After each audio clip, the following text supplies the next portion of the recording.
Hello, welcome back to the Wrestling Newsroom. I'm your host, All Things Wrestling, and today we're going to look at all the wrestling news from Tuesday. We start with the massive news coming out of Monday Night Raw that Ronda Rousey will be joining the Raw brand and will be signing her WWE contract at Elimination Chamber. That's definitely one way of building buzz for the Elimination Chamber. People used to be like, Ronda Rousey is at Elimination Chamber. I hope she does something good. I do wish her all the best in this WWE run because I want to see what she can do. I'm praying for a good run for her, but not as a Brock Lesnar type character, because that just will not work. But anyway, we'll have to wait and see. Then we go to the massive news that there won't just be 6 competitors in the Elimination Chamber, there's going to be 7 competitors!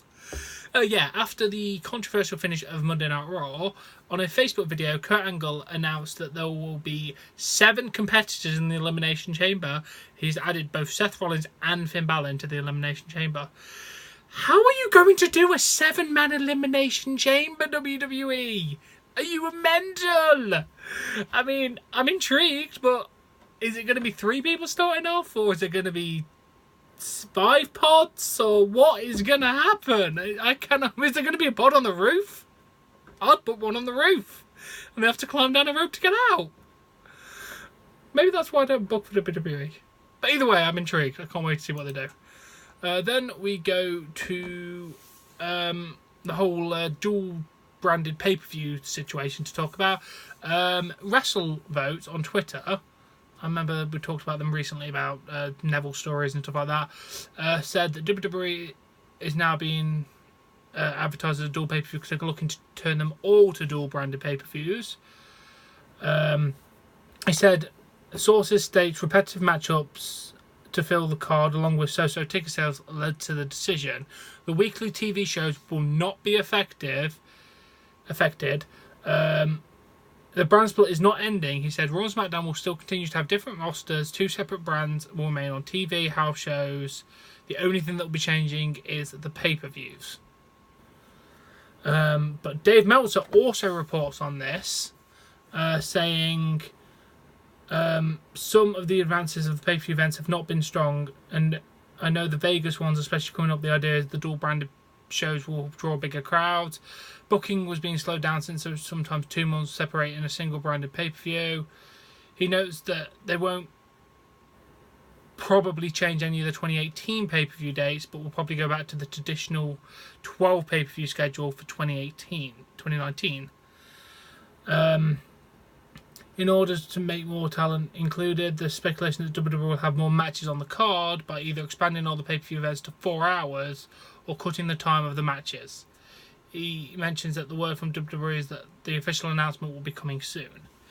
It's a tough decision. I do like the idea of the single branded pay-per-views, like when they were you had 12 pay-per-views, 4 were Raw, 4 SmackDown, 4 were dual. I liked that format back in the early 2000s, but I guess with the ticket sales, and to be fair, some of the pay-per-views are a bit alright. So I think this will freshen things up again. With the brand shake-up as well, we'll probably do some goodness. But I'm glad they're keeping the show separate because, oh my God, SmackDown during like 2015, 2016 was just basically a repeat of Raw. So let's keep that. And then we go to an autographed Ric Flair sexual consent form entitled The Woo Compromise has been removed from his online store. Here's what Ryan Satin of ProWrestlingSheet.com notes about the situation. I was told by sources that he meant well, but was asked by people within WWE to take it down. So Ric Flair actually put up a sex form. Let's just show you that now. I don't know if you can see that. Yep, I'm going to now read what it says, because I can't be asked to focus on the thing that long. By signing this compromise, both parties involved agreed to ride Space Mountain and engage in sexual relations on this night. The contract adheres to guidelines of informed consent, and both people in the relationship must be present and not in an intoxicated state before signing. No party should be pressured nor persuaded into something they do not want to do, and reserve the right to terminate the contract if need be.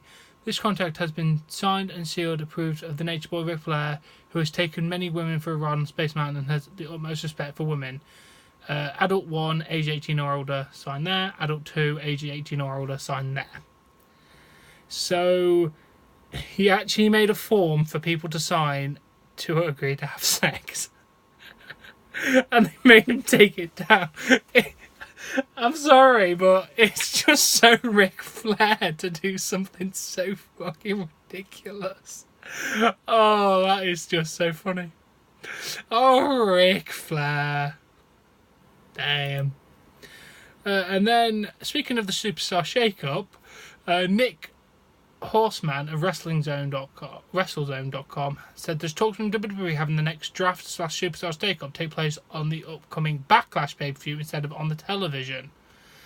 The idea would be to give the dual-branded pay-per-view format a jumpstart. I'm up for that. I'm definitely up for dual-branded pay-per-view having a Superstar shake-up. But we do need a Superstar shake-up desperately. Please. It's freshen things up. It's blah. And then Mike Kanellis, who has rarely appeared on WWE television in recent months, is still working live events, including over the weekend in California. He posted a picture of himself in the live event saying, #Motivation Monday, put in the work when no one is watching, #process over outcome, #WWE, #SD Live at WWE. It's nice to know he's still working. I have hope for Mike Bennett. I watched his TNA work and I thought he was really good. I liked Mike Bennett. His whole bloody Ali and the other dude, god damn, I can't remember, it's so long ago since I watched it. The whole situation with Ali and Maria and Mike and all that kind of stuff was Braxton Sutter, that was the guy. Was a great rivalry. I actually enjoyed that. It was one of the most things I was excited to watch TNA for. So Mike, I'm glad you're still working. We do believe in you, and I'm so glad that you've made a life decision to get clean as well. And then the current Elimination Chamber card is Elimination Chamber Men's, Elimination Chamber Women's.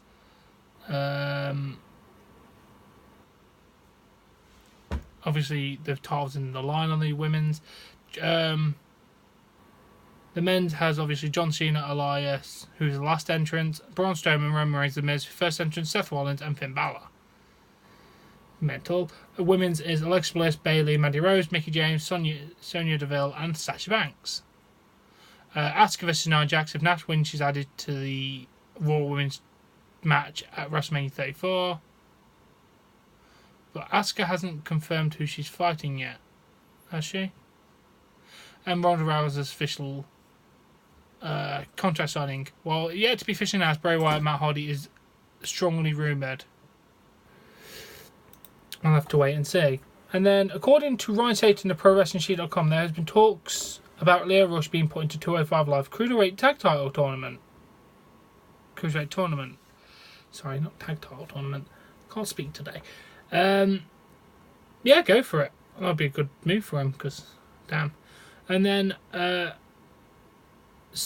reporting that Paige is now dating Kalan Belham of the band Atlantia. Something like that. Let me try and Google translate that name. Adam. The two have been posing on pictures, social medias in recent weeks. So she's now got a rockstar boyfriend. Fantastic. Best luck, Paige. Can't be worse than the last one you had, to be honest. And then Jason Jordan made his first public comment about missing WrestleMania 34 due to neck surgery with the following message on Twitter. This isn't what I envisioned that my road to WrestleMania would be like, but this won't stop me. I'm coming back better than ever. #gold-blooded. #the return. Well, I hope you do come back stronger than ever, Jason. We really do hope you are.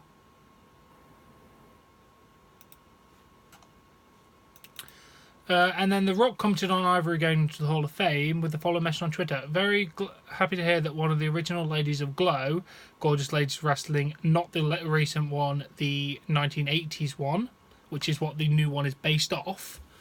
We worked a lot together, and what a class act and trailblazer of a woman she is. Congratulations, Ivory. Well deserved. As always, the Rock, or Dwayne Johnson, whatever you want to call him, is a class act as always. God love The Rock.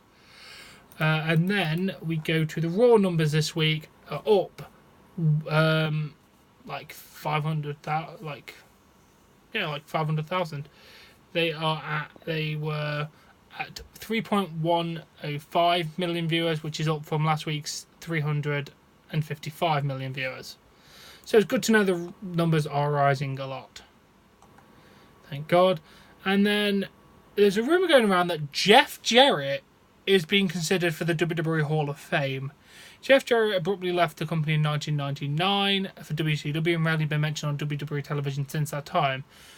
At the time, there were conflicting reports that Jarrett held up WWE for money after his contract had expired in exchange for dropping the Intercontinental title to China, which was a rumoured $300,000 for one match.